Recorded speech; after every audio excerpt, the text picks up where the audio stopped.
102.7 FM, KCHW. Roar! Chewelah. KCHW headlines, I'm Levon Ellis. Rural school districts overwhelmingly passed their levies in Tuesday's special election, although Spokane's failed. Districts in Stevens, Adams, Ferry, Lincoln, and Whitman counties all passed their levies. The only rural levy that failed was in the Colville School District. A grant to help Washington homeowners rebuild after last year's Gray and Oregon wildfires has passed easily in the state house. Now it's headed for the Senate. The bill would help pay for new state-sanctioned heating systems in the rebuilt houses. Democratic leaders in the state legislature say they won't hold hearings on two initiatives to repeal the state's new capital gains tax and the state's new carbon market. That means you'll most likely see the initiatives on the November ballot. If you've had COVID, your risk of suffering chronic fatigue may be significantly higher than those who haven't had it. That from a new study of thousands of patients in Washington state. The CDC study found that the risk of chronic fatigue was more than 4 times greater than in those who did not have COVID. For KCHW 102.7, I'm Levon Ellis.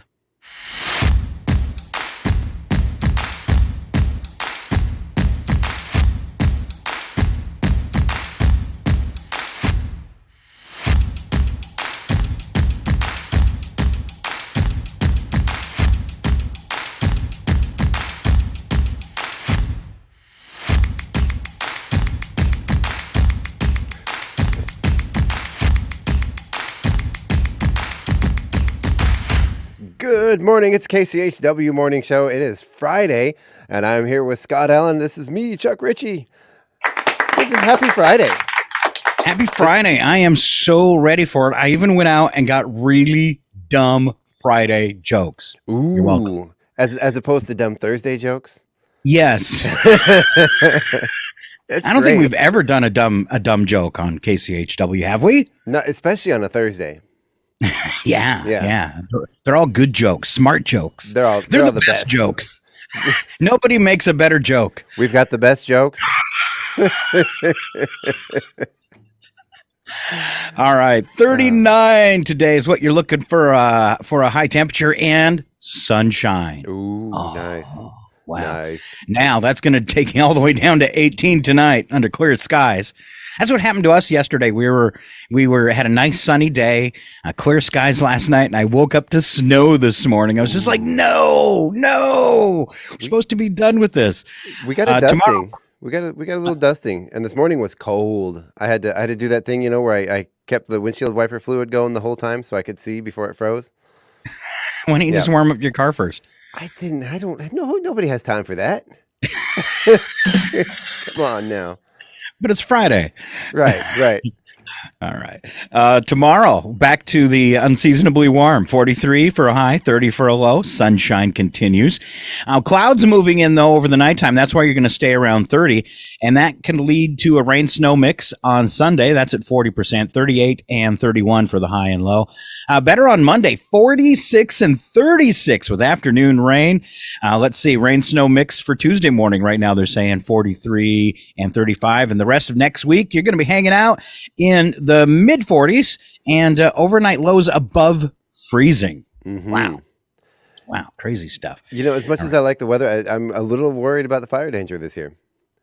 Yeah, but maybe you'll get caught. I read one projection that the Northwest will be seeing more rain than normal, and that could save you. That would be amazing. I would love that. It can put a little damper, on summer fun. I've had summers in the Northwest, where summer doesn't start until July, and it makes it tough for people that like to camp. Mm-hmm. Yeah. All right, breakfast, kids, bagel this morning, yummy yogurts, fresh fruit juice, choice of milk, and some cream cheese for that bagel. All right, lunchtime, typical Friday fare, as I like to say, chicken sandwich, French fries, fresh veggies, fresh fruit, pudding, and milk choice. Yum. Yum. All right. Do you want to save any events for this weekend for a little bit later? Yeah, okay. Yeah, we can talk about maybe toward the end of the show. Just want to point out though that Community Art Show from the Chewelah Arts Guild, it's their annual event, is starting today. I will have to say, I got a little sneak peek yesterday. I was in there walking around. It's really nice. They've really done a great job setting it up. There's a lot. There's a lot of artists there. There's a lot of really neat stuff. It feels like you're in a more elegant, really nice environment. They've really done a great job. All right. So cool. It's definitely worth checking out. Good tease. Yeah. All right. And a new location for them, too. I don't know if they've ever done it before at the Chihuahua Center for the Arts. If they have, it hasn't been very many times. Used to take place, I believe, at the Civic Center. So this is something new and different. And a great location to do that in. Yeah. Nothing against the Civic Center. It's a nice big space, too. And I know they're doing some upgrades to that. Yeah. Miami Beach, news stories this morning. If you've got college kids that want to go to spring break, Miami Beach says they want to break up with spring break. Wow. Yeah, they don't want you to come. And they put in some new rules to try and detour the kids from coming. I call them kids because they're college kids. They are doing things like anywhere you want to park, $100. Wow. $100 just to park your car. Wow. And I think it's per day. They're if you're going to use a parking garage or something. They're putting those pigeon spikes out on the beach. Yeah. They're also going to really up police presence because they did have a couple problems with firearms last year. They tried to do metal detectors. That didn't work, but they are going to be doing DUI checkpoints and a lot of other stuff. So they said they're kind of trying to they don't want to detour tourism, but they don't like this kind of tourism, and they're going to make it as uncomfortable as possible for anybody that shows up. Wow. Well, a lot of those spring, look at the movies from the 80s about spring break in Florida. And there's, I can imagine 40, 50 years of that. People are getting tired of it and want it to stop. I know in Texas, they call it Mustang Island, but when you pull up on it, when you cross this huge bridge, it's like going over a mountain, and you come down the other side and you get on the island, and you go the right side of the island is for the spring breakers, and the left side of the island is a town and old people. Wow. And nobody goes, except for spring break, nobody goes on the right side of the island. And when you come in, I mean, you can clearly see it, and you can look over to the right, and it's just like, a couple miles of sand with garbage, broken glass, and litter, and kind of disgusting. So gross. Your kids don't clean up at home. You can't expect them to do them on spring break. Come on. All right. So, I don't know if anyone wants to step up and start catering to them with all the problems that comes along with that. Yeah, it seems like a lot of headache. I mean, as much as I would love the kids to be able to go out and enjoy themselves and have spring break, there are sometimes when they just go there to be rowdy. I mean, that's the tradition. And I can imagine it would be really hard on law enforcement and cleanup crews and the environment. Yeah. Oh yeah. If you're struggling with rent and you'd like to live rent free, the New Yorker Hotel in New York City is a place for you to go. Unknown law to most that said anything built previously to 1969, as far as dwellings and stuff, had to give you a 6-month lease. This person found that law, got a room at the New Yorker, and he has been there for 5 years rent-free, and they can't get him out. Well, they just did, but It's taken him years and years. He even did things like went to the city and had the water put in his name for the entire hotel. Started trying to charge other people that came there to rent rooms. I mean, he worked the law. He was, I don't want to say convicted, but he was evicted and appealed the case and won based on the laws and got to stay there even longer. It's been a night year for the hotel, and he's caused them lots of problems. But he managed to live rent-free for 5 years. Wow. At some point, it might have been easier just to make a deal with him and say, look, man, you can have the room. Just leave us alone. All right. If you don't like that guy that kind of got on the bandwagon. Representative Matt Gaetz saying the election was stolen last time and all the stuff he's tried to stir up ever since. They now have a witness. Looks like he is going to be charged with sex trafficking. Oh, good. Looks like a done deal. Yeah, and I'd just like to say it couldn't happen to a nicer guy. Yeah. I don't know how he is still in office. How he still is a person that has to represent our government. I don't get it. Marjorie Taylor Greene. Right. If she gets reelected, aliens, just come attack us. We do not deserve it. We do not deserve just to keep going all willy-nilly on this planet. Right. All right. Other political news this morning, a crop of senior GOP officials fear that Donald Trump's effort to pack the Republican National Committee with his preferred picks will give way to the former president using the RNC to cover his legal bills again. Their worries come on the heels of Trump's endorsements earlier this week of his daughter-in-law, among other allies, to assume leadership roles at the committee. While those endorsements have been well received by many committee members who note that it is customary for a presidential candidate to put his imprint on the party's main campaign apparatus, others fear a potential misallocation of party resources, and they're already broke. You think? You mean the Trumps would embezzle funds from? Nuh-uh.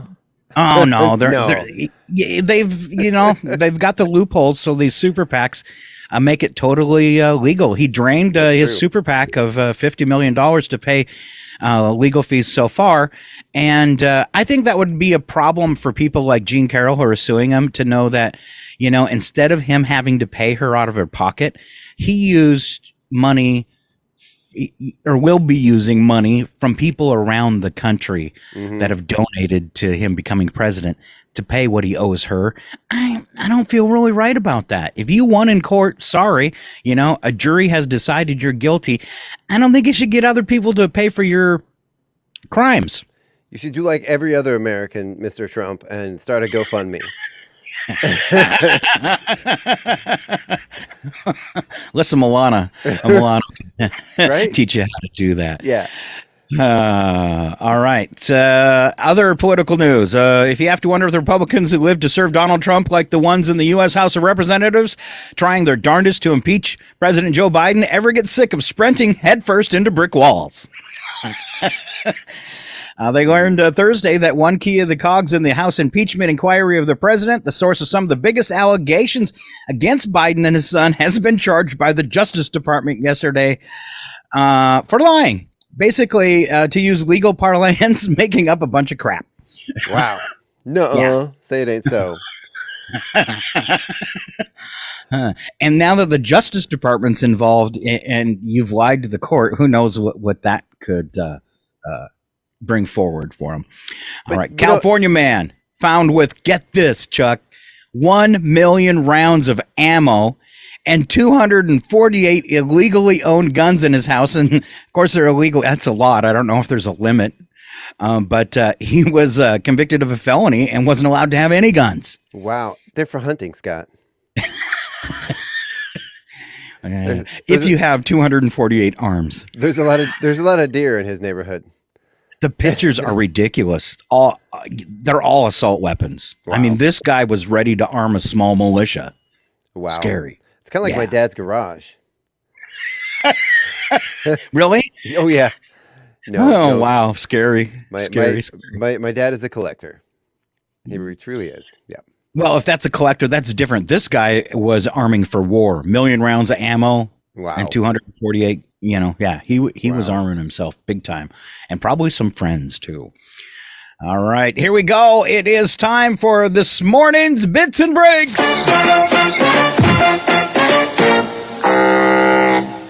All right, Chuck, first quick joke is all you. You got to give me the religious jokes, don't you, Scott? Or do you want me to do it, or you're going to feel bad? No, I'm kidding. Okay. I got it.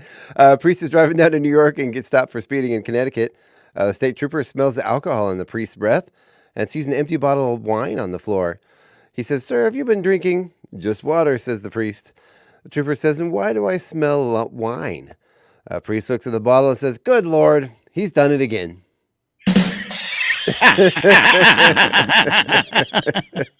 He's always tricking me. All right, another one. Attending a wedding for the first time, a little girl whispered to her mother, "Why is the bride dressed in white?" And her mother answered, "Because white is the color of happiness, and today is the happiest day of her life." The child thought about this for a moment and said, "So why is the groom wearing black?"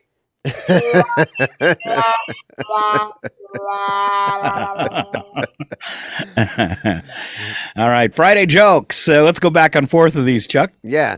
So what's the worst thing that can happen on a Friday? I have no idea. You realize it's Thursday. Oh, that's true. Yeah. That'd be the worst. Sometimes you think, oh, it's Wednesday. Oh, no, it's Tuesday. But finding out it's Thursday when you think it's Friday, that'd be horrible. It's sometimes though, if you got stuff to get done and you find out, oh no, it's Friday, I don't have any time left in the week to get my work done. Then you just get in trouble. Oh, that's true. What do you think people who work from home wear for casual Friday? What do they wear, Scott? Nothing. But what about that weekly Friday Zoom call at work? Nothing. They should probably at least nothing from the waist down. You could put a static image of yourself. Oh, there you go. Frozen. Yeah. What does it mean when you have arrived late at work for the 5th time in a week, Scott? I'm the manager. It means that it's a Friday. Friday. What did the fruit ask at the end of the work week, Chuck? What did it ask, Scott? Aren't you glad it's Friday? I am. That's like a knock-knock joke, isn't it? Right. What's the only thing better than a Friday? Than a Friday night, even? Oh, I don't know. What's better than a Friday night? I don't think anything's better than a Friday night. Maybe a Saturday night. We have one next week, a Monday holiday. Ooh, that's right. A lot of people got the day off. Nice. Chuck, I think since I don't work Mondays and Monday's a holiday, I should get Tuesday. That's true. We should all just take Monday, Tuesday. And since we're throwing in Tuesday, might as well just make it Wednesday. Do Wednesday, Thursday, Friday. Yeah, why not? Do it. All right. Last Friday joke. What do Neanderthals do on a Friday night? What do they do, Scott? They go clubbing. Watch out tonight for Neanderthals in your area. Oh, I actually like that last one. That was good. You do? I do. I did. You got to save the best for last, right? I know, right? That one was fun. Neanderthals going clubbing. And it's okay. You can use that one today, wherever you think it might be appropriate. I am. You don't even have to give us credit. I will. I'll have to get Roger in here to do it. So you were working with Roger, and everybody knows Roger from what I like to call his Laffy Taffy jokes. Mm-hmm. And you've got a recording of him doing a ton of them. You said you did yesterday. What are you going to do with that recording? So we did some little intros to him and some one-liners, and then we have like 45 minutes solid of Roger sitting down, reading jokes, reading dad jokes, and we're gonna clean those up and put them together and make a little sound intro, and we're gonna start having Roger's joke of the day. Oh, how fun! We won't let you know when it's coming, just like Roger. And then we'll lay it on you. Embarrass Marky Mark, we let down the funky bunch. Let me try this again. Not only did we embarrass Marky Mark, we let down the funky bunch.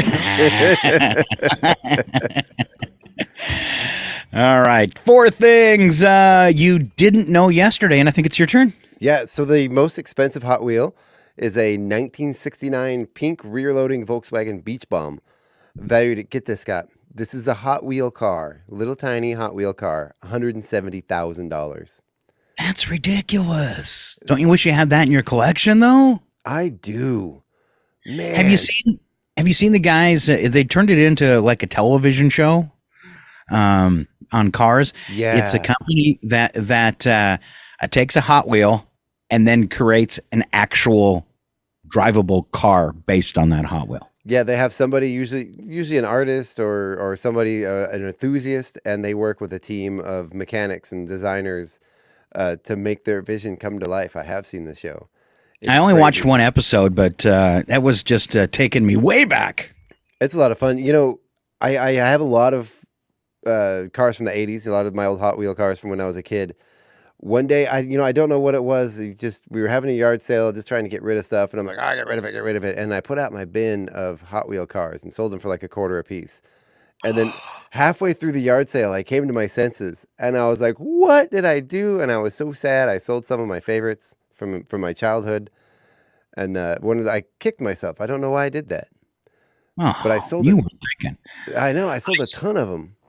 I still have my Smokey and the Bandit Firebird Hot Wheel. Wow. Yeah, it's pretty cool. Is it in mint condition?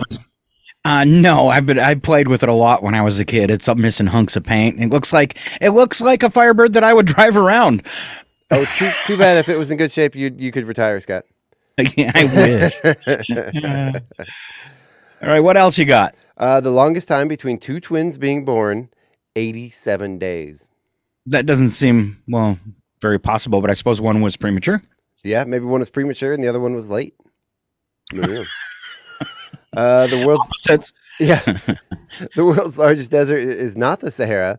It's actually the continent of Antarctica. It is covered in ice, but it's classified as a desert because it receives very little precipitation.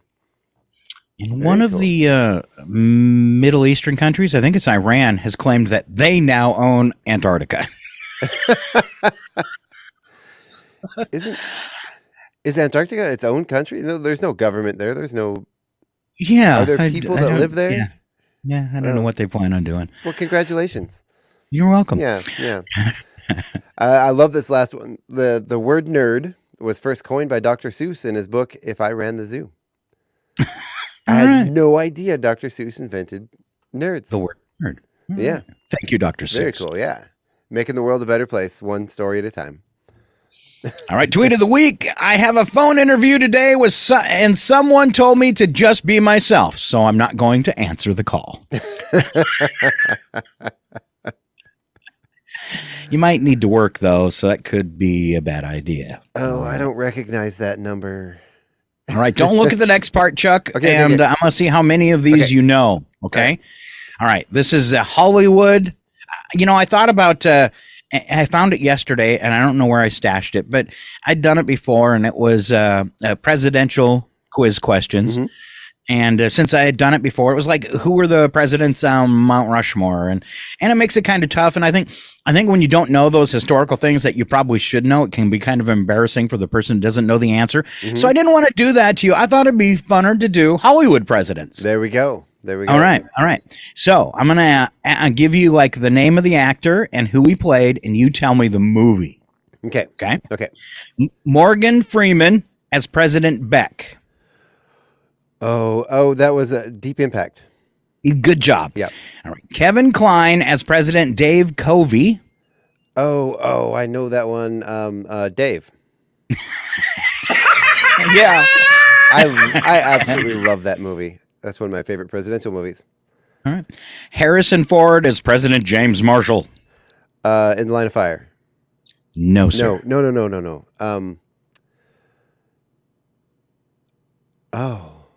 It's the plane. It's the plane. Oh, is it Con Air? No. There was no president in Con Air. Oh, Air Force One. There you go. Yeah. There you go. Josh Brolin as George W. Bush.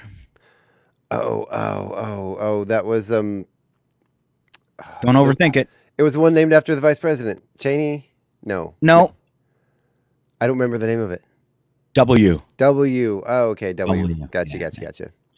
I don't remember this one. A lot of people skipped the movie because it had Ben Affleck in it.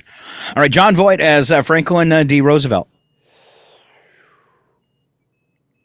I don't know. Ben Affleck was a big hint. No, I'm drawing a blank. Pearl Harbor. Oh, okay. Right. I got this. Yeah. All right. Michael Douglas is Andrew Shepard. Oh God, I know that one. Tough one. Oh, can you give me an era, a timeline that it was? They didn't put a date on this one. Starts with the. Oh, thanks. The White House. I don't know. The American President. I never saw President. That one. Oh no. Right. Yeah, I don't. Last one, super easy. Okay. Super easy. Okay. Super easy. Easiest question you've ever heard. The best question. The best question. Daniel Day-Lewis is Abraham Lincoln. That was Abraham Lincoln, Zombie Hunter. No, but that was an excellent movie. Yeah. No, that was. But it wasn't Daniel Day-Lewis did the real one. Yes. And it was simply called Lincoln. Yeah. There you go. Yeah. All right. I do like the Zombie Hunter movie. Yeah, that was extraordinarily good. So was a Pride and Prejudice for zombies. Yeah. Really, both of them really well done. I was surprised for horror movies. All right. All about food as we go into the weekend. Us Americans, we love our food. You can tell by looking at us how much we love our food. Mm-hmm. And here comes Chuck with some food superstitions. Yeah, so you should always cut your bread with a knife. It's considered bad luck to break it with your hands. But isn't that like a thing? Like you break bread? Breaking bread, yeah. I'm not going to follow that one. And you get something with a nice crusty bread, and you crack it, and it's got that nice soft middle. I'm doing it. Okay. Especially with a nice soup. Eating the crust of bread will give you curly hair. It does. Yeah. Well, Scott, there you go. You must have eaten a lot of bread as a kid. Yeah. Too much. Have you looked at me? In Spain and other Spanish-speaking countries, eating 12 grapes at midnight on New Year's Eve is believed to bring good luck for the coming year. I've been missing that for so long. Wow. I know it might be down later on, but I know in the South it's black-eyed peas, greens, and was it grits? Yeah. Grits? Yummy stuff. Yummy stuff. Yeah. In some cultures, eating fish is thought to improve fertility and promote the birth of healthy children. Mm-hmm. Spilling salt is considered bad luck in many cultures, and it's believed you should throw a pinch of salt over your left shoulder to ward off bad luck. I have been infatuated at times in my life with salt, the history of salt, and I could go on for an entire show about salt and its historical importance. But I'm not going to do that. And you can put it in your windowsills, right? Your windowsills and your doorway, and keep evil from coming through your house. Mm-hmm. Yep. You can salt your property to keep bad energy from coming in. Salt the perimeter of your property. Takes quite a bit of salt to do that, though. Yeah, I don't know if it works, but argue. There's a fair argument that salt actually won the Civil War for the North. Yeah.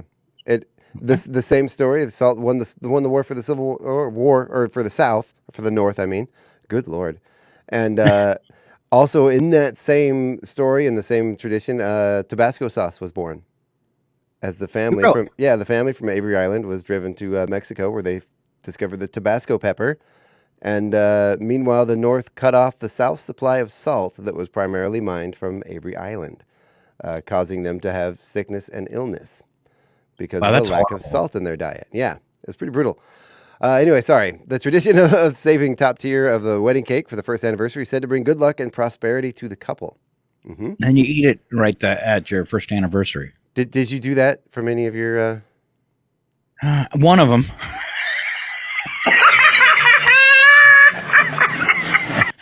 We did that, and our wedding cake was so good. It was still to this day, one of the best cakes I've ever had in my life. I was so excited for that 1 year anniversary. Freezer burnt. Oh. Yeah. It was awful. Yeah. Eggs are often associated with new beginnings, and it's believed that eating eggs on the first day of the year will bring good luck for the coming year. Okay? Cool. In China and other Asian cultures, red foods are thought to bring good luck, as they're often served at weddings and other festive occasions. Bake a cake while the sun is rising, and don't throw away the eggshells until the baking is done. Oh, it's like avoiding bad luck or something, it sounds like. Maybe. That's interesting. Tossing coffee grounds under steps that lead to the kitchen will rid the home of ants. Oh, that's a good one. You know, I toss my coffee grounds outside the back door every day. I throw it out in the yard in the grass. It's good for the grass. Have you ever had ants? Oh, yes. Yes. Is that what you want? Yep. Because that's how you get ants. Mostly my dogs I throw it out. My dogs like to chase it. I throw it out and they go, and they jump in the air after it. It's ridiculous. Tipping over a slice of cake on a plate while serving a guest brings bad luck. Mm-hmm. Oh. Because they're going to think you're really bad at serving cake. Yep. If you peel an apple until it breaks, toss the rind. Peel an apple until it breaks, and then toss the rind. Whatever letter it forms is the first letter of your true love's name. Oh, Oh, until the rind breaks. I was like, why would the apple break? I'm gonna need some apples. Right? Well, that's it for our food superstitions. Okay. Those are Along the same vein, what's your weirdest eating, drinking habit? I know mine is, and people kind of cringe when I say it, like it's something weird or horrible or disgusting to mix together. I don't get it. Favorite thing, one of my favorite go-to bad things to eat, Doritos and milk. okay. I don't see what the problem is, but it's got to be nacho cheese Doritos and milk, and I think it's delicious. And when you have all those crumbs on the bottom of the bag that you can't get to, or you can't get any cheese on, or whatever you want to dip them in, you just take those crumbs and you put them in a bowl and add milk. It's delicious. Okay. You know, I can actually see that. It's like savory cereal. Yes. Yeah. It's like nighttime cereal. I'm not going to judge. I'm not going to Okay, judge. thank you. I don't All know. right, I don't know if it's weird, but one of my favorite things is take leftover rice and I add a ton of butter and Yoshida sauce, like specifically the Yoshida brand sauce, and Okay. and heat it up until it gets sticky and gooey, and then eat it. It's one of my favorite snacks. Delicious. Yeah, All right. it's not weird though. I don't think. I had a partner once that used to put sugar on their rice. Okay, yeah, It's delicious. it is like rice pudding. You take it, you add a bunch of sugar, you boil it down, a little vanilla. She would just put sugar on the rice. So, Okay, I can see that too. all right. Some of the weird things other people have eaten, and I didn't open up a Facebook window. Some people might make some comments Oh, on yeah, some yeah. of their weird food addictions.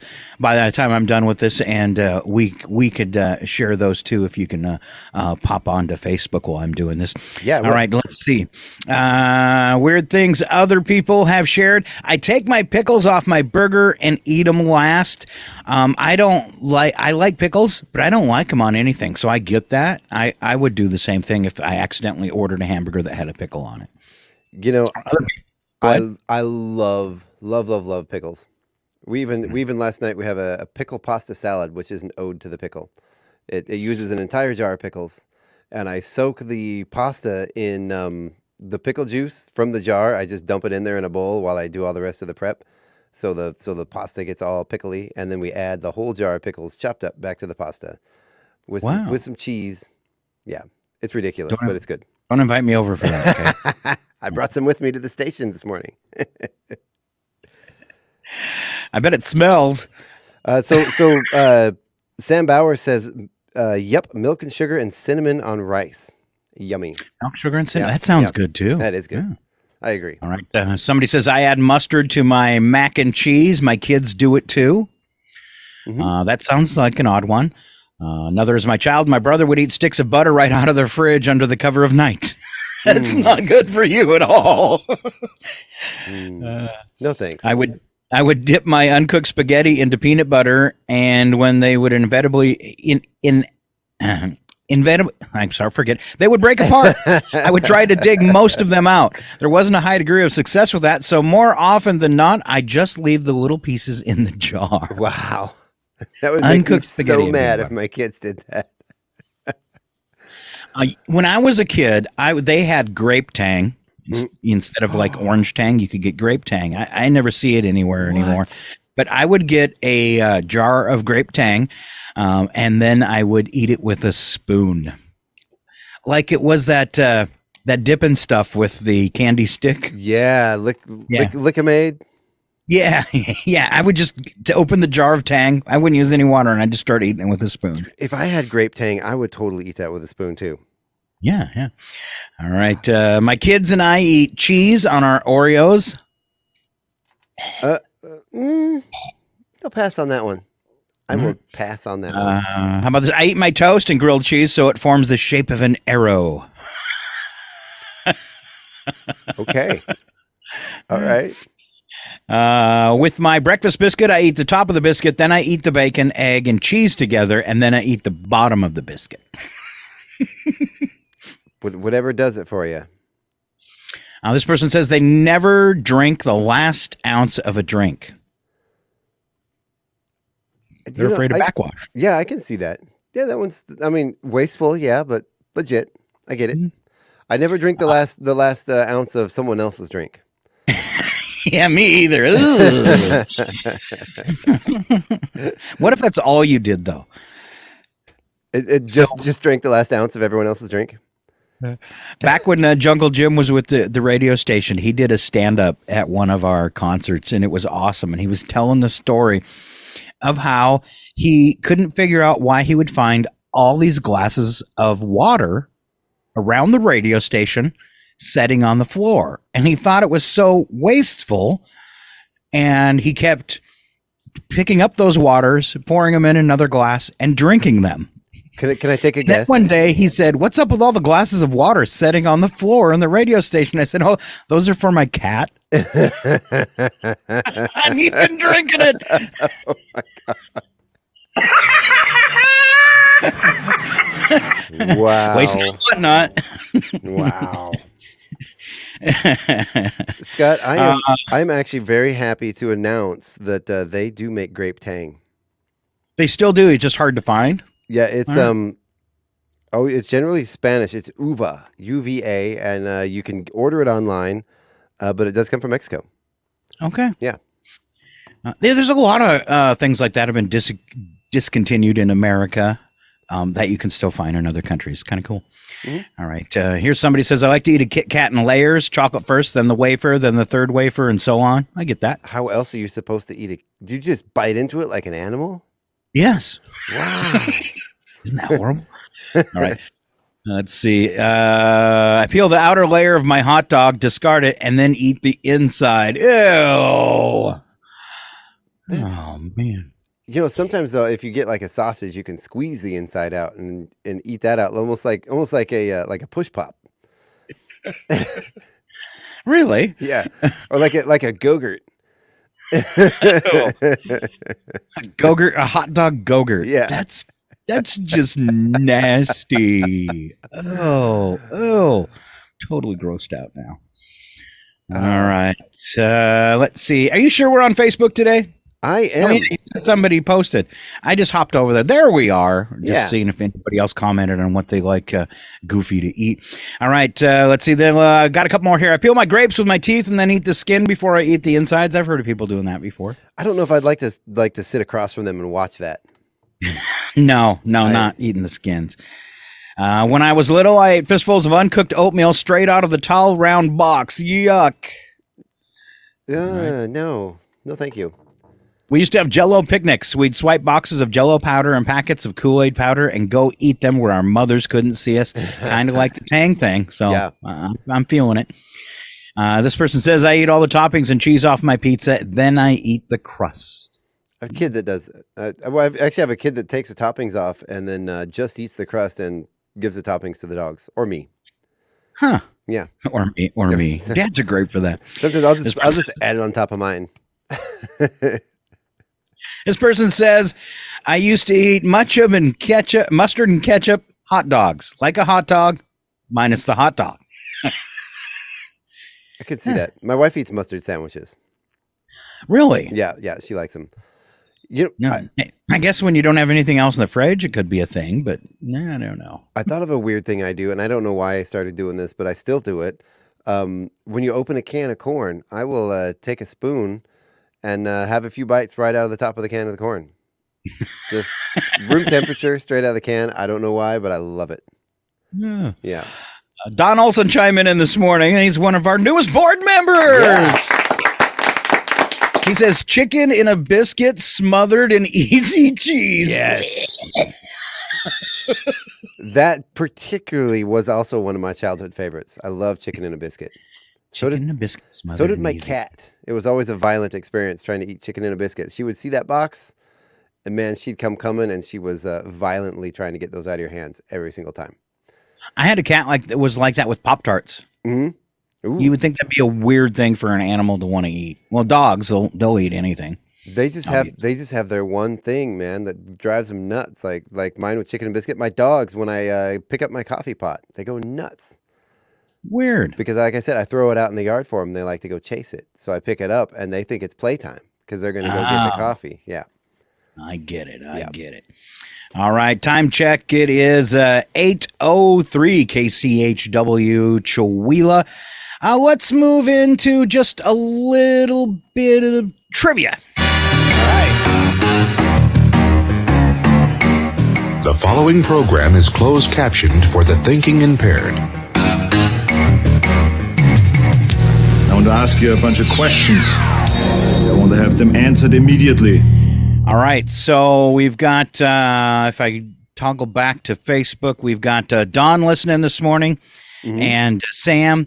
So Don and Sam, if you know the answer to one of these trivia questions and Chuck can't get it, he will flip over to the page and see if you've given it to him, and we'll help him cheat. And we're okay with cheating. And believe it or not, you are part of the game now. You have been recruited. Next week, we'll give you a 1-800 number to call, and you can call in.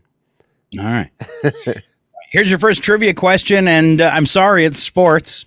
Okay. The only 2 days of the year in which there are no professional sports games, MLB, NBA, NHL, or NFL, are when? So the only 2 days of the year in which there are no professional sports games are when?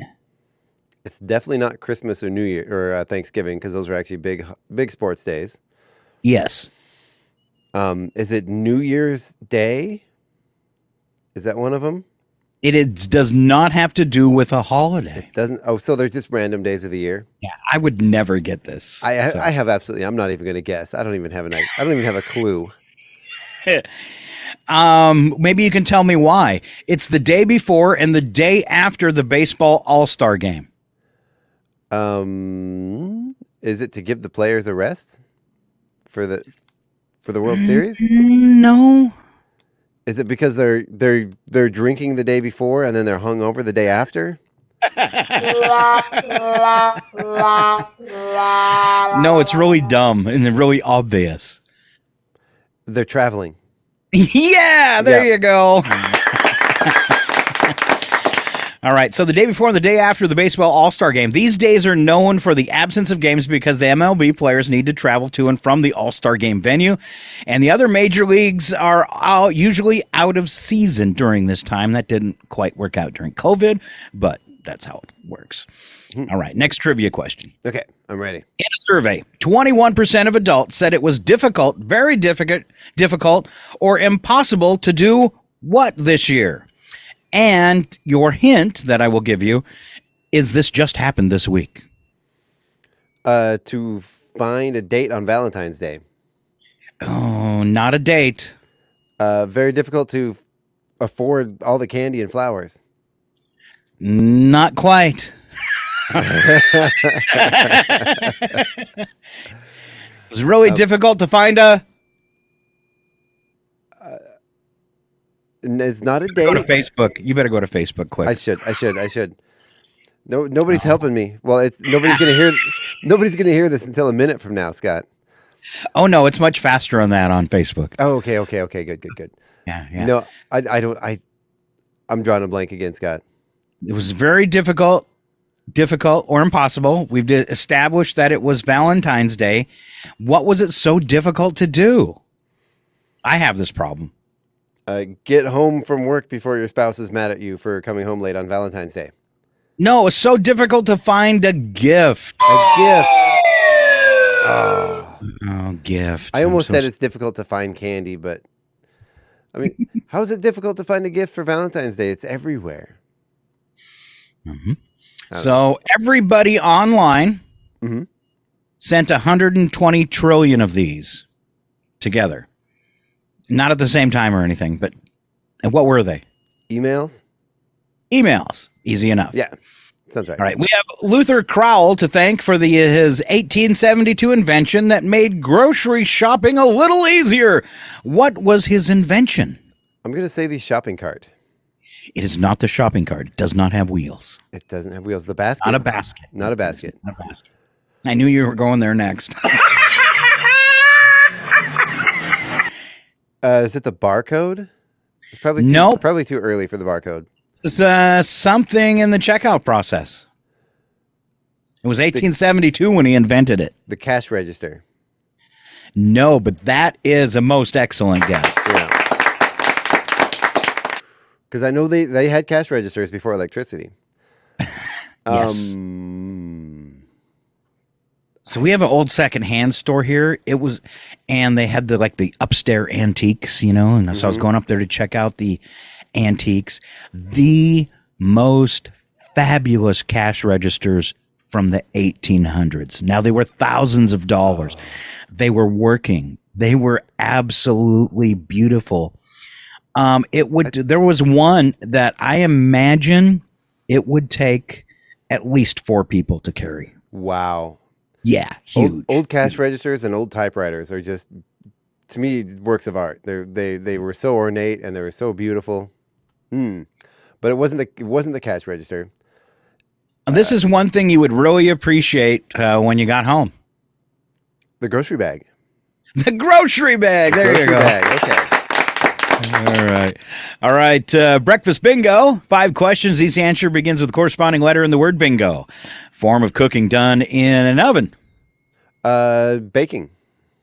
The internet is loaded with this. Some good, some bad, some right, some wrong. Innuendo. Oh, I'll take that. Information. Information. See, that begins with an M. That begins with an M, Scott. That's misinformation. It's information. Yeah. All right. Hitler was the leader of this political party. The Nazis. The city where Batman lives. Gotham. And when something comes to an end. An outro? I'll take that one too. It's over. But I was looking for over. Over. It's over. Over and out. All right. We'll make this one our over and out.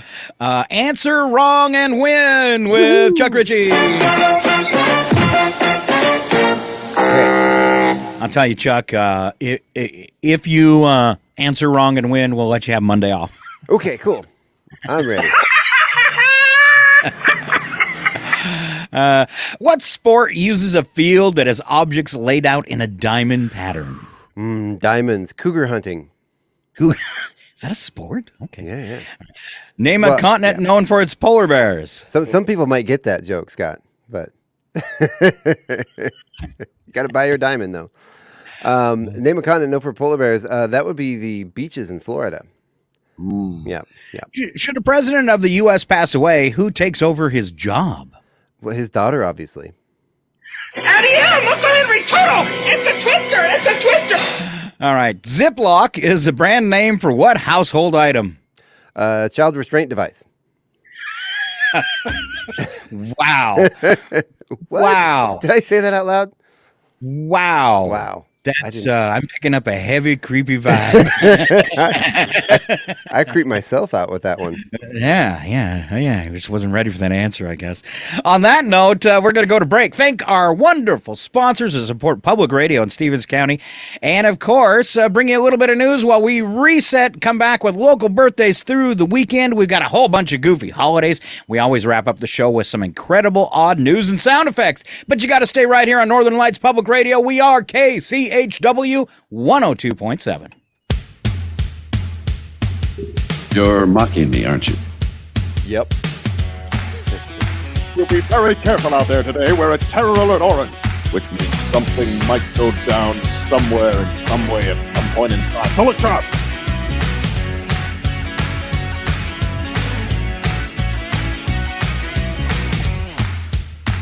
Thank you so much for being my friend.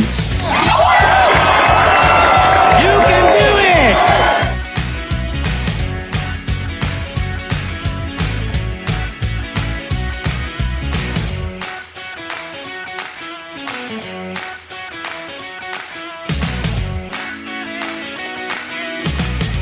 From Feature Story News in London, I'm Simon Gaitan.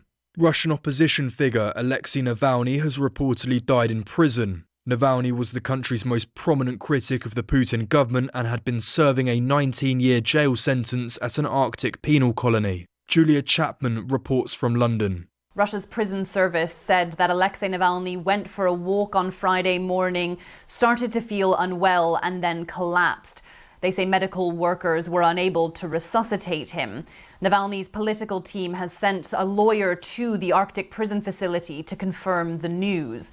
The Kremlin says it has been informed but has no information about the cause of death. It says an investigation is ongoing. He has long been an anti-Putin activist, carrying out investigations into corruption in the Putin inner circle. He continued to oppose Vladimir Putin's rule right up to the very last moment. In one of his most recent court appearances on February 8th, he told the judges there that they should vote against Vladimir Putin in the upcoming presidential election next month. That opposition may have ultimately sealed his fate. Same-sex civil marriages are now legal in Greece after a historic vote in the country's parliament. The Greek Prime Minister said it makes the lives of several of our fellow citizens better, but the Orthodox Church has condemned the move. Our Southern Europe correspondent Giles Gibson reports. The legislation passed by 176 votes to 76 in Parliament, a wide margin that belies the deep divisions in Greek society over same-sex marriage. Religious groups held protests in central Athens immediately after the vote. The head of the Greek Orthodox Church claims the move will undermine social cohesion. But LGBTQ groups who've been campaigning for marriage equality for many years say it's long overdue. Giles Gibson, Rome. The UK's opposition Labour Party has won 2 by-elections in a blow to Prime Minister Rishi Sunak. Labour overturned large Conservative majorities in the seats of Wellingborough and Kingswood. This comes as a major blow to the governing Conservative Party ahead of a general election this year. Stuart Smith reports. It's the largest ever drop in vote share at a by-election, and it's the second largest swing of all time from the governing Conservative Party to the opposition Labour Party, and means that the Conservatives have lost more seats during this government than any time since the 1960s. It's not what any government planning to fight a general election this year wants to hear, and it is concerning Conservative Party lawmakers and Conservative Party activists who believe this could be evidence that the election is going to go as bad as current predictions suggest. Stuart Smith in London. From bureaus worldwide, this is FSN. With FSN Spotlight, I'm Simon Marks. Today, the flap in Washington over intelligence suggesting Russia may be developing a nuclear device that would operate in space, and were it to be deployed, could pose a serious national security threat to the US and other nations. The Biden administration is being pressured by some Republicans to tell the public more about an issue that sparked closed-door security briefings on Capitol Hill this week. It's being widely reported that Moscow is seeking to develop an anti-satellite weapon that could be powered by a space-based nuclear reactor. Juliana Zeus is policy lead for space security at the Royal United Services Institute and host of the War in Space podcast. So there's 2 things primarily that we'd be worried about. And obviously, a nuclear explosion in space is one of the most extreme counter-space weapons that we can think of. Number 1 is the electromagnetic pulse that would immediately affect all satellites in the sort of surrounding area. The second one is the environment of radiation it would leave behind. So that would actually make sure that the satellites that are still in orbit are degraded much more rapidly than they otherwise would have been. She says Russia was researching a nuclear-powered counter-space weapon as far back as 2019, but its launch is not said to be imminent. The Kremlin on Thursday dismissed all the speculation, calling it a malicious fabrication and an effort to persuade Congress to crack down further on Russia. With FSN Spotlight, I'm Simon Marks. To recap the top stories, Russian opposition figure Alexei Navalny has reportedly died in prison. The prominent critic of Putin's government was imprisoned in a notorious Arctic jail. The UK's opposition Labour Party has won 2 by-elections, overturning large Conservative majorities in both seats in a major blow to the government ahead of a general election. And Greece became the first Orthodox country to legalise same-sex civil marriages after a historic vote in the country's parliament. That's the latest feature story news. Simon Gaitan reporting. It's 8:17. Your KCHW morning show, made possible by a donation from God-Fearing Brothers Auto Center. God-Fearing Brothers specializes in auto services, including repair, maintenance, and detailing.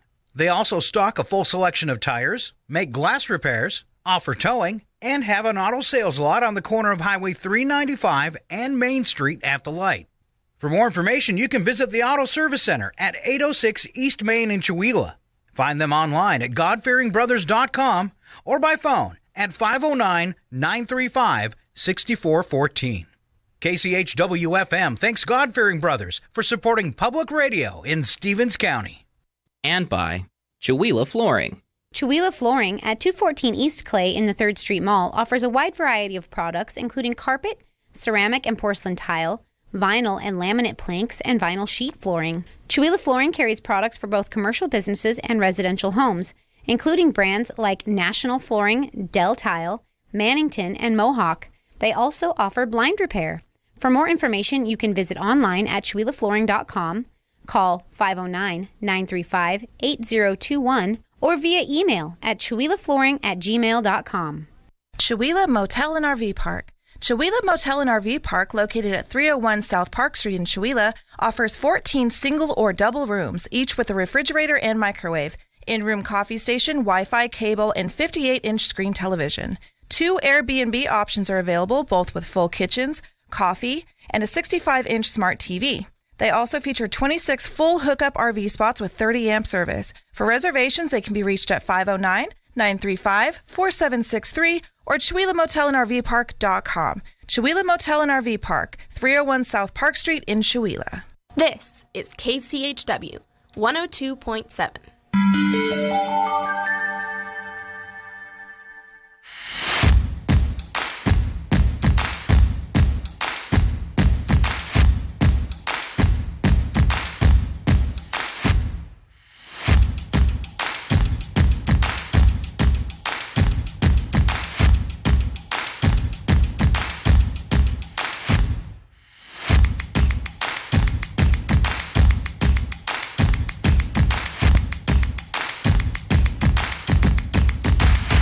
Good morning. Welcome back to the KCHW Morning Show. After the break, we're back with the second half of the show, and it is Friday.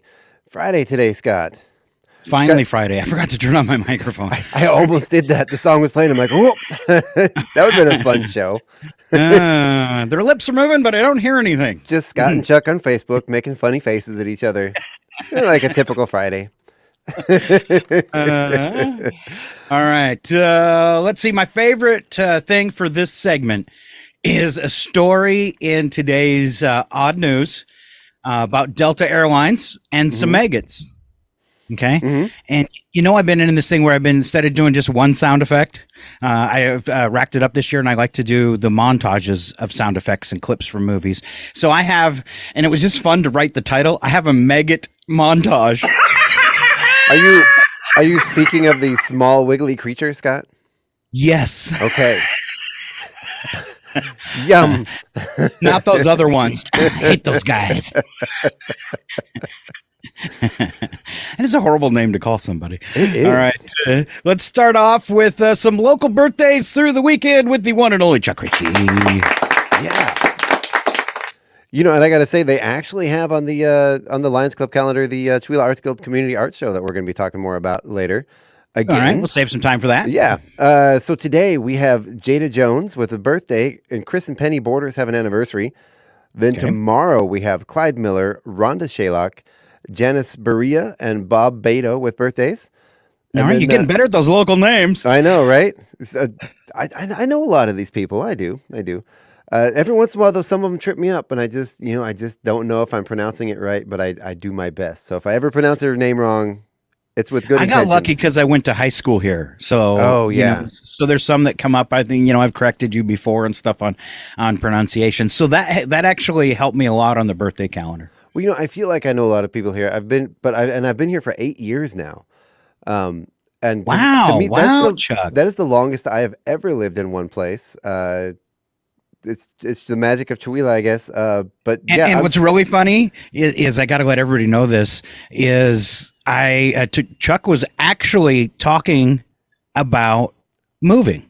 The last few times after I had left that I had talked to Chuck, he was talking about moving. And, when we'd chat, before or after a Thursday show with you and Alan, and I convinced him to stay. Basically, I feel because I offered you this position and you took it, and I think you were kind of like thinking of moving, weren't you? It was probably a little bit before then. But yeah, it was nice because we had we're waffling back and forth and we're looking at prices and interest rates, and it was just a little overwhelming, and we were kind of leaning towards staying just because, the leaving would just be a nightmare. And then all this came up, and I'm like, you know what? That's sort of a sign that this is where I belong. There you go. So, yeah. All right. So, love them or hate them, but you can blame me for Chuck saying. It's your fault. Tumor. It's not a tumor. So then on Sunday we have Kate Kohler with a birthday, and on Monday these people are born on a holiday, President's Day. Woohoo! Becky Gregerson, Salvador Cardenas, and V Eastbourne. Nice. So happy birthday, everybody. Yeah, you know him, you love him, you see him around town, point and laugh and say, "Oh my gosh, they were talking about you on the radio today." All right. One of my favorite shows as a kid. Some people might not remember it. Celebrity birthdays today. William Catt, the greatest American hero, is 73. Oh. Did you ever see that show, Chuck? I know the name, the greatest, but I don't think I've ever seen it. So it was a television series, and it was a scrawny blonde-haired guy that got a suit from aliens that gave him superpowers, but he could never quite master using the suit. So when he landed, he crashed. you know, and when he tried to do things, it only kind of worked out, but he always ended up being a hero. That was a fun one. All right. Me and Chuck love him as Geordie LaForge. Yes. And my kids love him from Reading Rainbow. He's LeVar Burton. He's 67 today. He's a good guy. You know, I'm still a little bitter that he didn't get the job hosting Jeopardy. I was Team LeVar Burton on that. What a jump from a lifetime of educating people to doing our biggest quiz show. You know. Yeah. And it was amazing, you know, that, and I mean, people loved him from Reading Rainbow already, but it was an amazing character he did for 5 years and several movies too. It really was. Although I do really like the job Ken Jennings is doing. He's doing a good job. All right. Rapper actor Ice-T 66 today. Sarah Clark from Twilight is 46.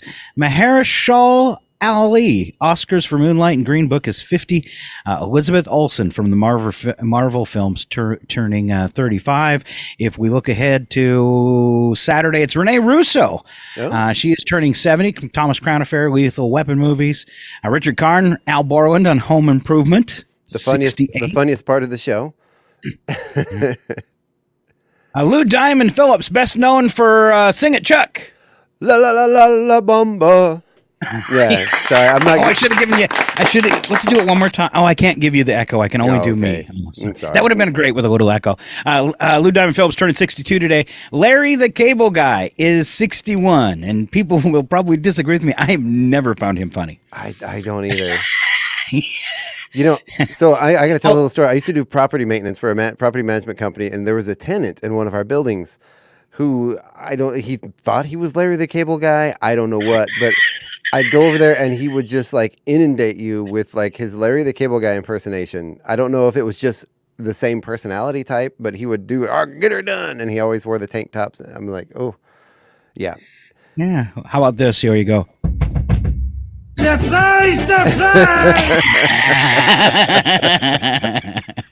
He's here. All right. Michael Jordan turning 61. Director Michael Bay from the Transformer films, 59. Was it just me, or are all those movies too fast to watch? You know, God, I love them.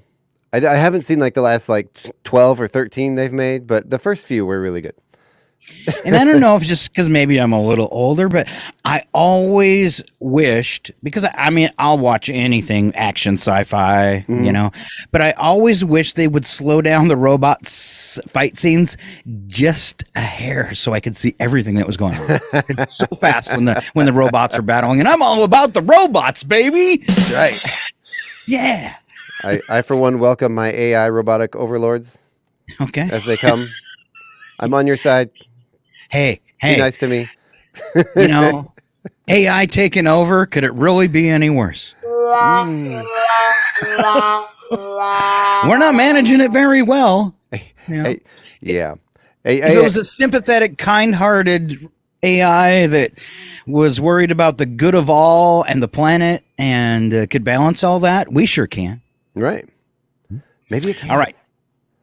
Use it for good. Yeah.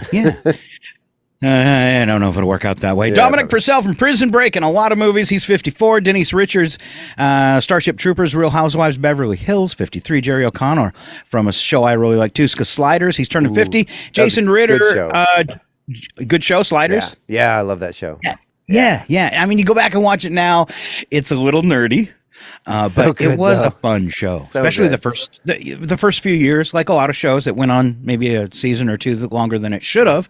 Yeah. But good stuff. Yep.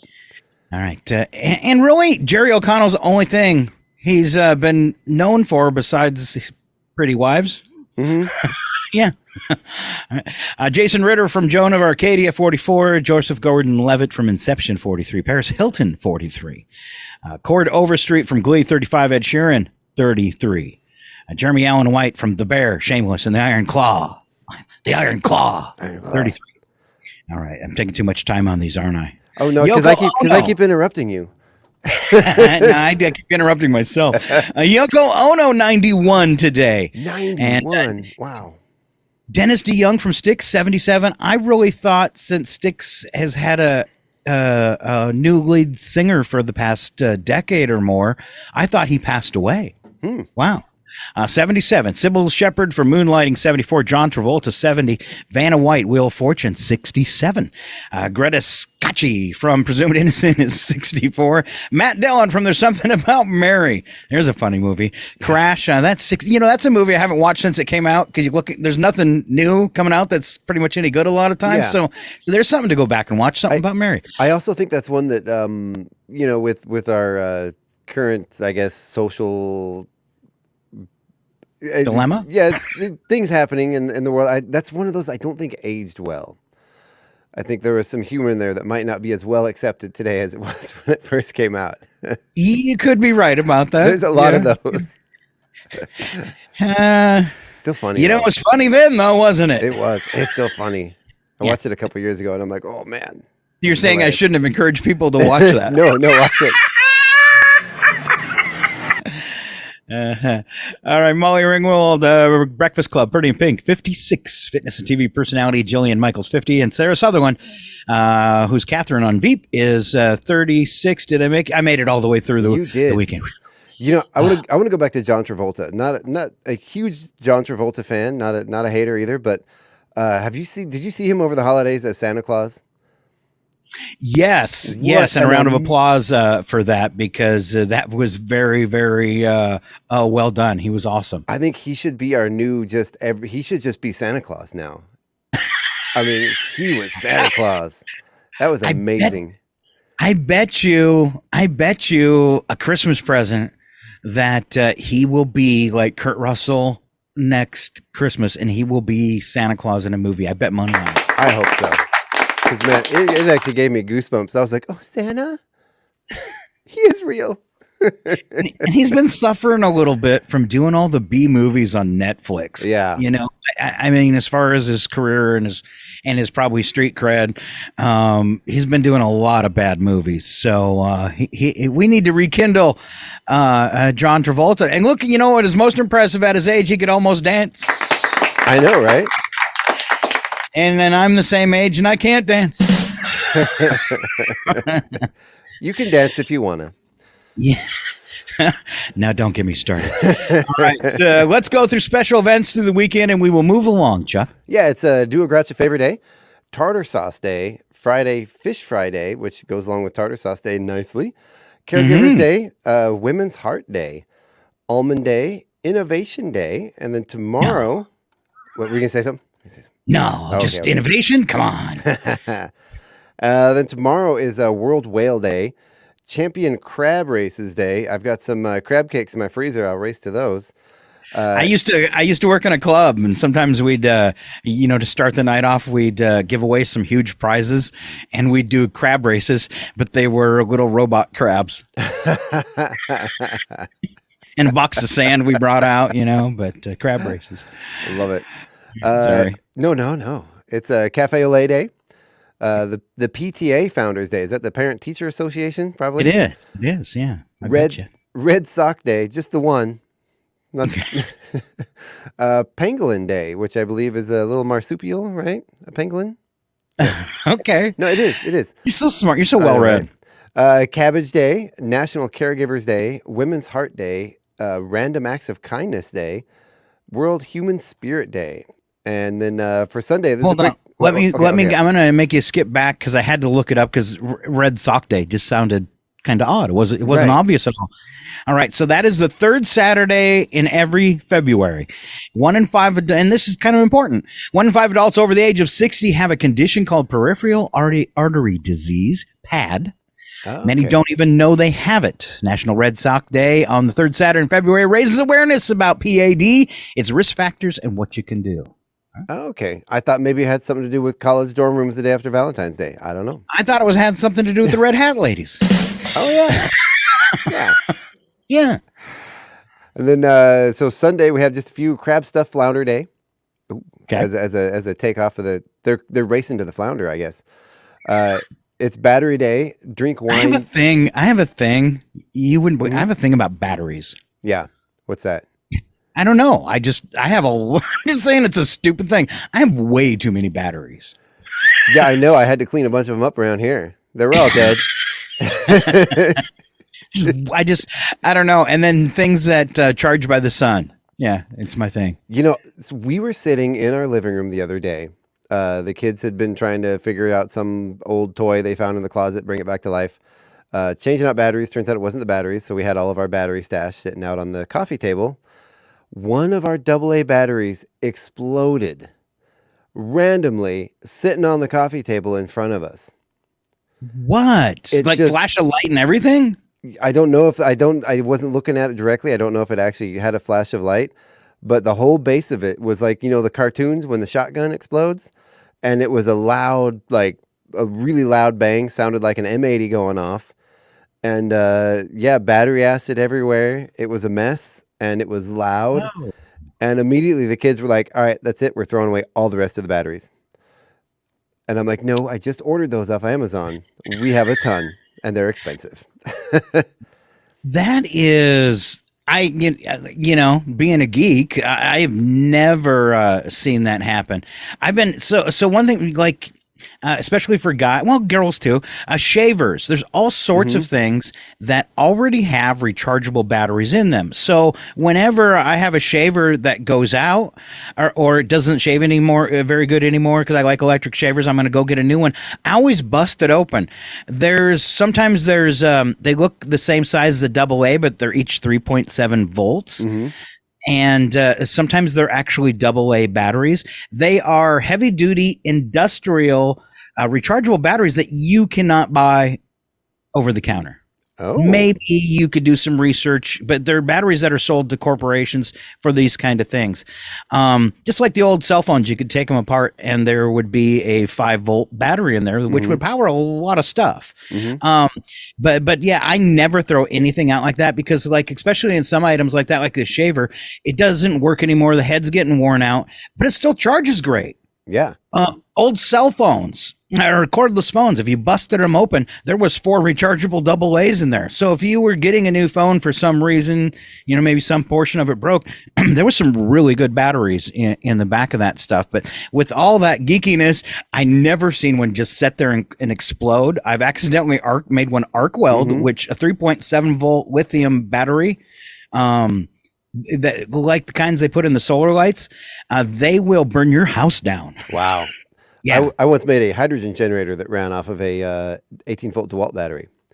That was fun. Yeah. And I had a drone that had they had the big heavy battery pack, and I'm like, well, I can do better than this. And I needed a new one, and I took an old cell phone apart. The battery was lighter, thinner, and had a higher voltage and lasted longer. What? Yeah. See? Yeah.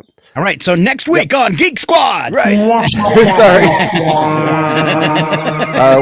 Would you like to hear more about our batteries? Sorry. But I'm pumped. Let's just geek out on the radio every day. We need Brandon in here for that. Yeah. it's Chihuahua's most well-known geek, Brandon Hanson. Also, one of our new Radio Guild board members. He is. And if you're on our Facebook page and you see the weather postings and stuff happening every day, that is Brandon. And Brandon and Levon working together to get the news out every day too. Yeah.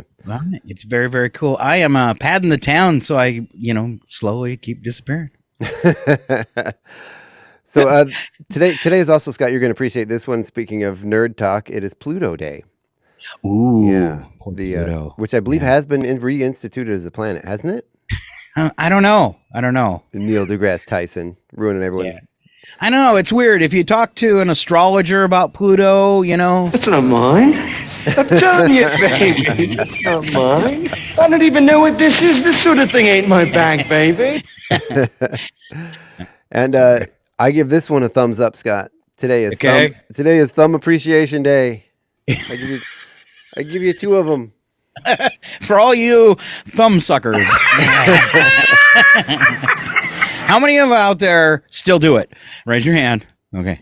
I'm not raising my hand because it's me. I'm just encouraging you to raise your hand if you're watching the video cast. Yeah. All right. Sorry. All right. Moving on to number of the day, 79. That's a percentage of New Year's resolutions related to health, exercise, or diet. Ooh. Yeah, 79% of us. And how many of those get broken? Oh, I bet you that's higher than 79%. Yeah, I've already broke mine. Not only did we embarrass Marky Mark, we let down the Funky Bunch. Yeah. I'm keeping mine. I've actually kept all of my New Year's resolutions. I've resolved not to have any. So yeah, I'm doing good this year. Really good. I heard that from more people than ever. I ain't doing that no more. It's so stupid. Cat at Brooks likes to commend us on our charged up conversation. Woo. All right, she gets today's 10,000 points. Cat, wow. She retroactively won trivia today. That was a good one. That was good. Let's see. We should go ahead and talk about events before we wrap up the show with odd news. All right, we got to skip that one because it starts in about an hour and people are already probably signed up for it. There is adult pickleball going on, and that goes on at the old elementary school, 9 to 11:30 today. Mm-hmm. And a big community art show that Chuck got a preview of yesterday. Why don't you tell us about that, and I'll pull up all the hours. Yeah, I did. It is going to be at the Chihuahua Center for the Arts. That is... it just says here North 3rd Street East, but I think we all know where it is if you don't look it up. No, there's going to be a lot of local artists. They've got stuff hanging. I believe artists are selling their work and displaying it.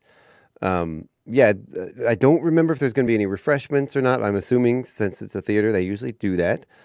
I'd like to make a little extra coin for the local theater. Yeah, they do. It's just a really great way to showcase local artists and get people out there. And this is an annual event they do, I believe.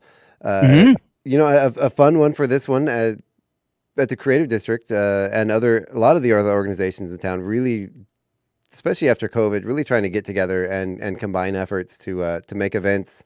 Everybody wants to get together and work on combined community calendars, so we're not overlapping events, and work together to make the events that we're doing better and bigger, and really put together like a community effort in these. And the Creative District they're using our displays that we do for our art shows. So they came over and helped them out, and they came and helped us out at Light in the Darkness set up and get everything set up and learn how to use those grids. And it's like the first of many sort of combined efforts to come. We're working together internally to get on the same page and really work together and get some stuff going in town. I mean, not get stuff going. Stuff's been going, but you know what I mean.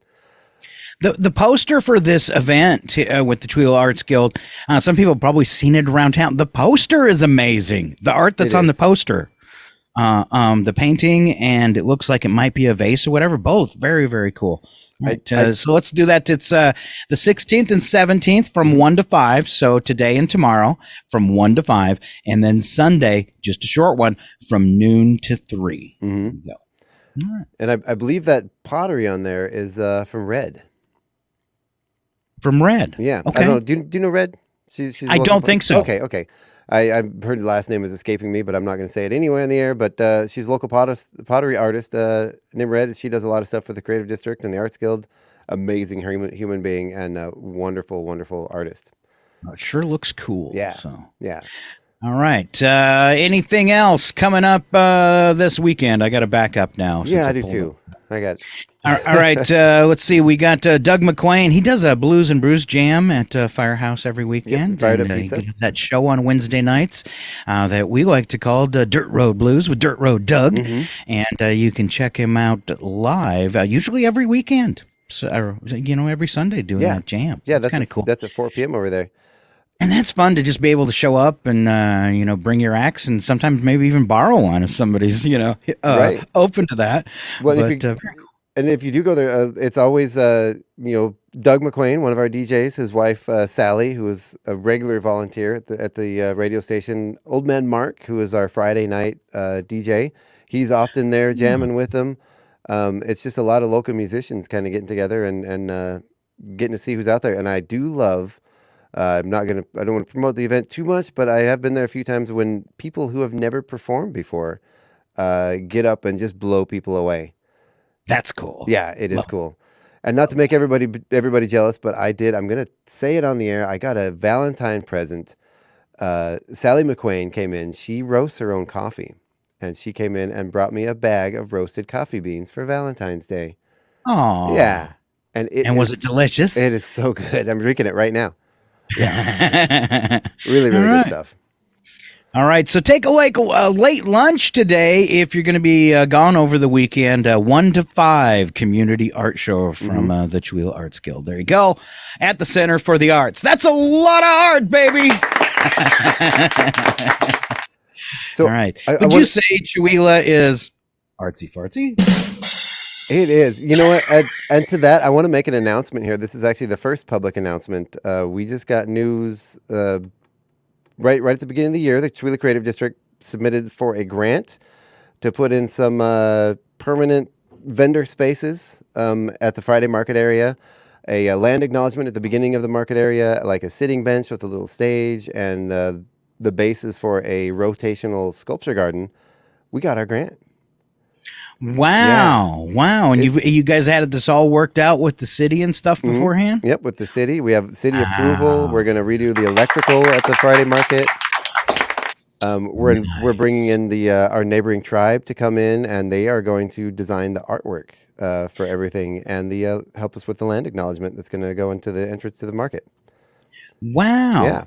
Yeah. Now is there any kind of thing for an installation? Is that still maybe being talked about for David Govedier's horse?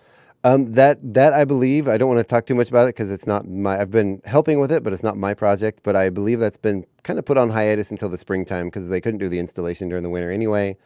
Okay. With the new city council coming in. I was just curious. No big deal. I was just curious if it had moved forward. I need a horse. We don't have horses, just dogs, cats, birds. Hey, give me one of those large enough to ride. I want a cat large enough to ride. Still very hopeful, and I would so love that. Wouldn't that horse be amazing in our park? Yeah. Wouldn't it be amazing? I'm hoping it happens. So. All right. Let's see. Time check. We got a quarter till top of the hour. Yep. Let's go ahead and wrap up our show if we didn't have anything else. No, I think I'm good. No, you're good to go? Unless you want to talk about batteries and salt for a little more. No. There is, we can just hit movies real quick before we go into the odd news. Bob Marley movie, One Love. I also see Madam Web, which is the new Marvel movie. Finally getting a new Marvel movie. It's like all the like Skydancer and stuff, production companies that do action movies and sci-fi movies. It's like they've all been on a really long break. Bob Marley, One Love, of course, the story of how reggae icon Bob Marley overcame adversity and the journey behind his revolutionary music. The details on Madam Web. Cassandra Webb is a New York metropolis paramedic who begins to demonstrate signs of clairvoyance, forced to challenge revelations about her former. She needs to safeguard 3 young women from a deadly adversary who wants them destroyed. Ooh, that sounds exciting. All right. Dakota Johnson. Oh, nice. Yeah, I like her. She's good. She's really good. That's what I'm saying. Did I tell you that Dakota Johnson's in that? Is she? Yeah, Are you a fan? She's awesome. Are you a fan, Scott? Yeah. It might be a tumor. It's not a tumor. All right. Then Adam first. Adam, a 14-year-old boy, travels across the country to meet a series of men who could be his father. Ooh. All right. Yeah. I never knew my father. I got a joke about that, but I'm not going to say it. All right. Then the other one being released this weekend, Land of Bad, when an Army ODA team is ambushed. Their only hope lies with an Air Force JTAC. And it's a Liam Hemsworth movie and a drone pilot, Russell Crowe, to guide them through the brutal 48-hour battle for survival. Sorry, which Hemsworth is Liam? Chris was Thor. Yes, Liam's the skinnier one, and he appears to be younger. And then they got an awkward looking third brother. He just did a movie. Liam's the one that can go buy himself flowers. Yes. Yeah. Why? Because he's that pretty? Is that what you're saying? No. The song "I Can Buy Myself Flowers" from Miley Cyrus was dedicated. For him. It was for him. Yeah. Oh, that's such a burn. Yeah. Yeah. That song was a burn to Liam Hemsworth. Yeah. Oh no! Helm or him? Hem? Is it Helm or him? Who? Liam? Hemsworth or Hemsworth? Okay. Hemsworth. All right. Let's roll out that theme intro. Do it. Slap some bacon on a biscuit and let's go. We're burning daylight. It's the world of strange. A world gone wacky. Out here, due process is a bullet. And some of the scariest people on the planet. I think you're bluffing. Be afraid. You know, you look mighty pretty when you get mad. It's your odd news on KCHW. Just sit back and enjoy the show. All right, we always kick off the last part of the show in our odd news with a news attack. First sentence true, second sentence always a bad joke. That's the thing. Yeah. And here comes Chuck Ritchie. That's right. My favorite holiday is Monday. It's President's Day.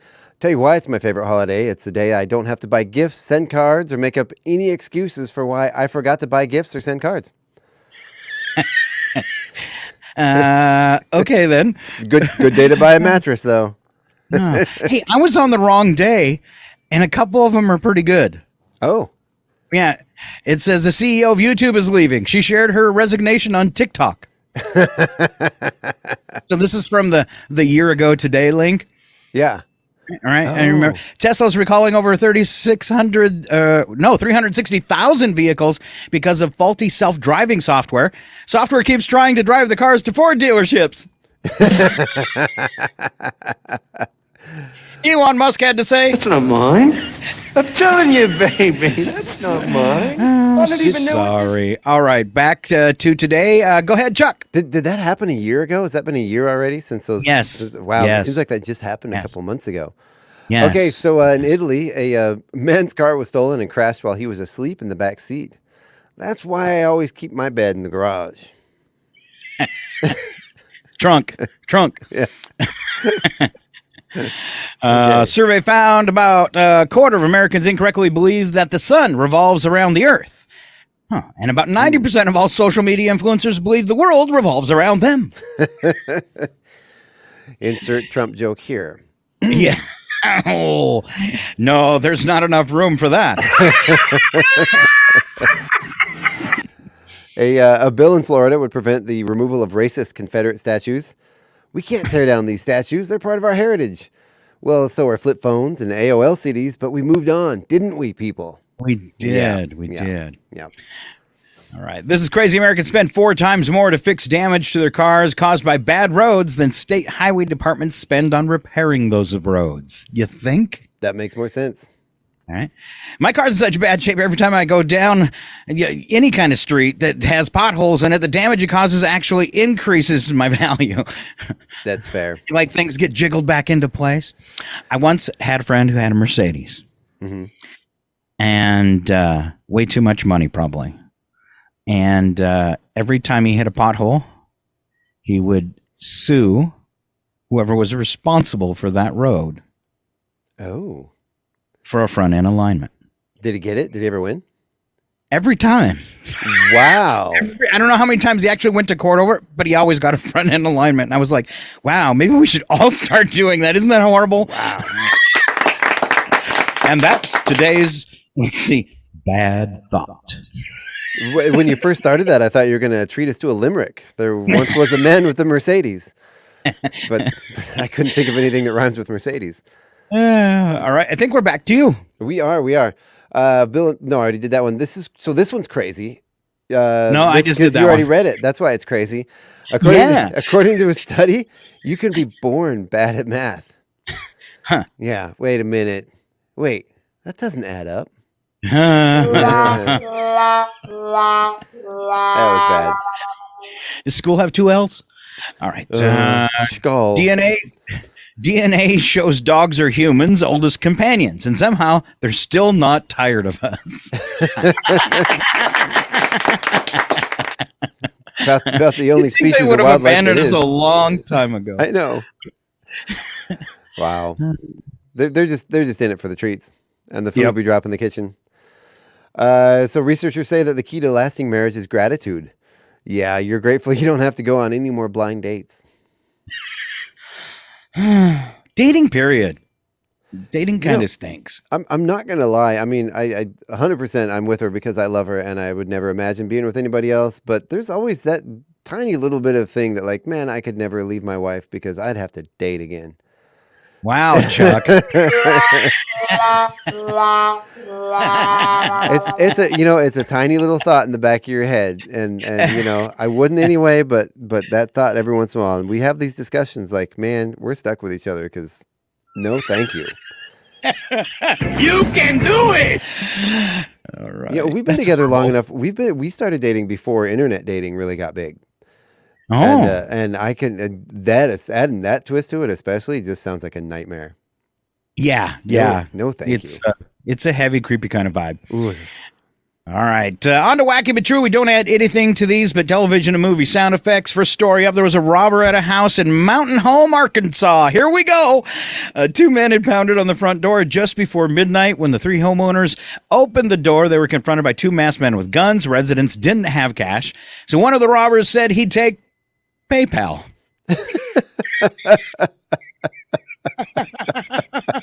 Do I even need to finish this? Do I? Yeah. So one of the victims sent him $120 via PayPal while at gunpoint. Then the man fled, and investigators quickly traced the receipt from the PayPal account and arrested the couple of 19-year-old boys. Wow. It's like those people that rob a bank and like give them their ID and sign into their account first. Or hand them a note on the back of, the rent receipt. So, it's always something like that. But Right. that one, I'll take PayPal. Could you send it to my mom's account? You don't have any money? Holy moly, you ain't got no money. Don't have any! No money? Mama's boys holding out on us. I found a job as a lemonade vendor, but sorry, no money yet.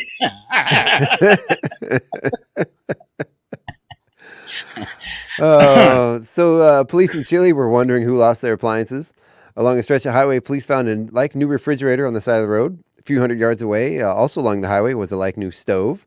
Further down the road was a microwave. Later on that evening. Now look around you, Ralph. We don't have any electric appliances. Do you want to know what our electric bill was last month? 39 cents. A joke I always love. What'd the farmer say when he lost his tractor? I don't know. Where's my tractor? Yeah. Sorry. All right, on to the story I teased earlier from because I pulled up the news story at 1.2. Yes, it's Delta Airlines. Okay, because I don't know if it says it. Passengers. Oh, yep, on a Delta airline flight from Amsterdam to Detroit got more than they bargained for when maggots fell onto them from the overhead bins. The incident occurred after someone had stored dead fish wrapped in newspaper on the overhead compartment. owner of the fish claimed responsibility, but the pilot decided to turn the craft around when the maggots became visible. Now, get this. They're flying from the Netherlands to Michigan. Number one, why? But, okay, why would you turn that around and ruin everybody's day? All right. Delta released a statement saying the flight had been interrupted due to an improperly packed carry-on. Apparently, it didn't do anything wrong. Apparently, it's okay to bring dead, rotting fish onto an airplane from another country. I wouldn't think that'd be okay, but apparently, he's not in any trouble. Plane returned to the gate. Passengers were rebooked on the next available flight. Aircraft taken out of service for cleaning. Good. They usually don't do that. I'd rather have the door fall off. But they were going to Minnesota, so that kind of sounds Michigan. I was gonna say that sounds like the kind of thing they'd eat in Minnesota. Yeah, Minnesota had been okay. They kept going. But no.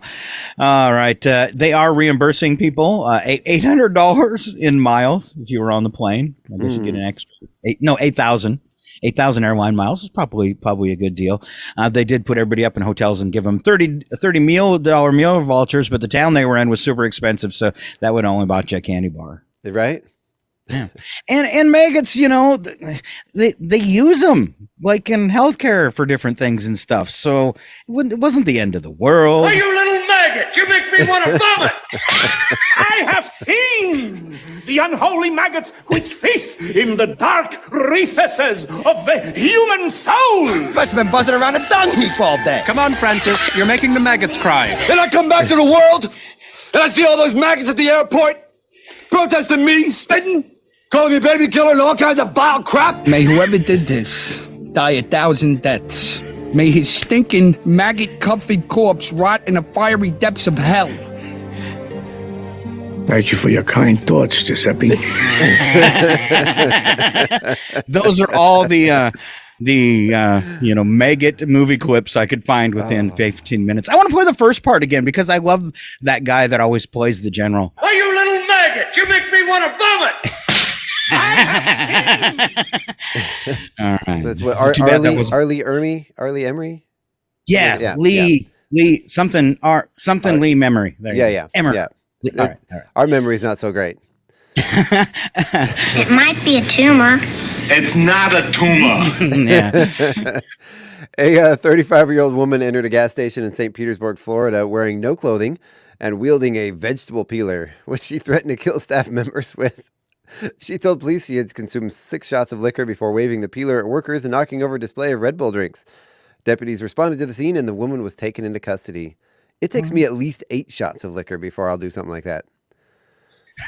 At least 8? Yeah, at least 8. Yeah. I had a tough one with this. When you're trying to Google sound effects, a vegetable peeler is not one that's easily found. Okay. The thing that's scaring me is I can't remember what I came up with. Is that my dress?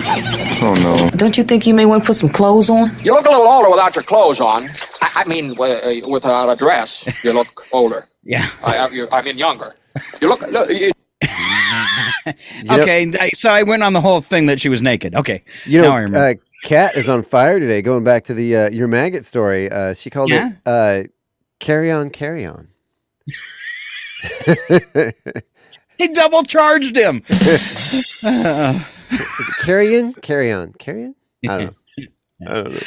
All right, authorities in Orange County, California, on the lookout for a woman who allegedly stole thousands of dollars worth of chewing gum. How much chewing gum is thousands of dollars worth? Chewing gum is like the one thing in our country that you can still get for like $0.25 a pack. The incident, which was captured on surveillance cameras, took place on January 27th. According to police, woman loaded up her cart with approximately $1,800 worth of chewing gum before exiting the store without paying. Wow. It's taking a long time to put that case together. Gum chewing's fine when it's once in a while. It stops you from smoking and brightens your smile. Gum. Chewing gum online, eh? Chew your gum. There you go. Wow. A woman is believed to have committed similar crimes at various stores across Orange County. Officers suspect the stolen items will likely be sold on the secondary market for cash. Ooh, The chewing gum black market. Would you like some street gum? Yes, please. Hey, dude, you want some gum? Go visit my website in the dark web. Chewinggum.com. Then in Paris, someone broke into a business and stole 30 office chairs. The thief struck sometime between 1 a.m. and 5 a.m. and left behind laptops, even a safe. But they were ergonomic, I think.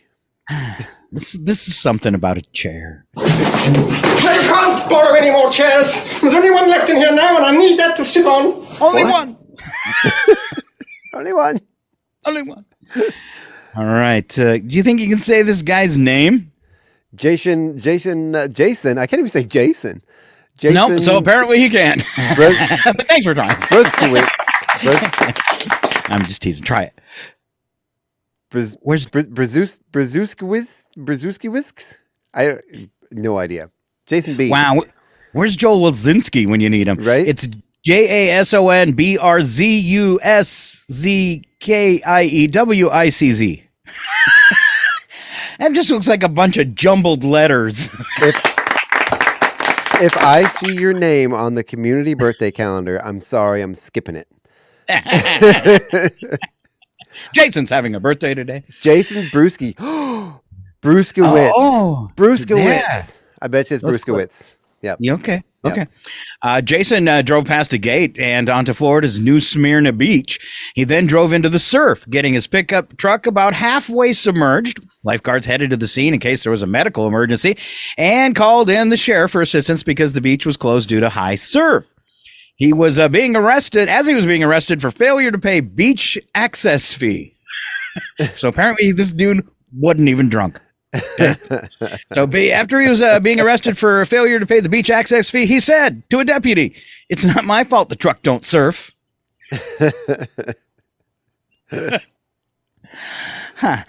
Which isn't as good as this Finally Friday surf montage. Hey man, a lot of guys your age are learning to surf. It's cool. There's nothing wrong with it.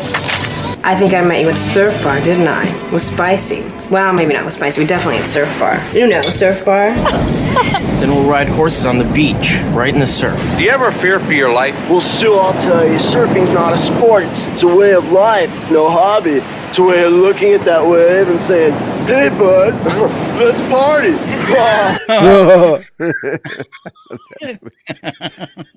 Looking at that wave and saying, "Hey, dude, let's party." I believe it's our time.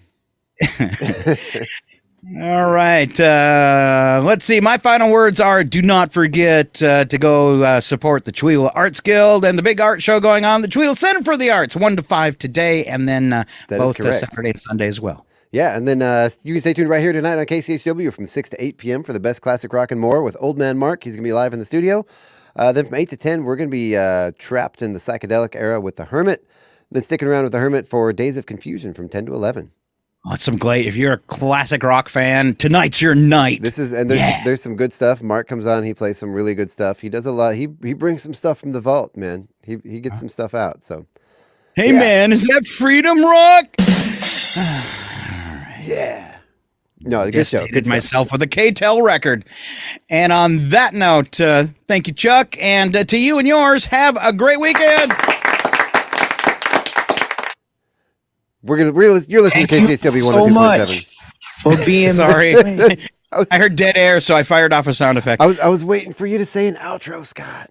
I just did. Okay. You and yours have a great weekend. Thank you. Oh, you wanted the call letters. There we go. And thanks for tuning in to KCHW 102.7 Northern Lights Public Radio. I promise it's not a tumor. It might be a tumor. No, it's not. It's not a tumor. It might be. Goodbye, everybody. Have a great weekend. Thank you so much for being my friend.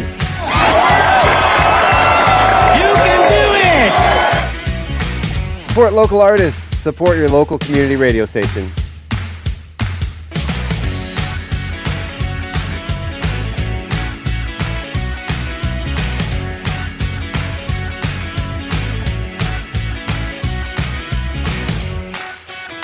This concludes the broadcast from World Control. It's 9:07.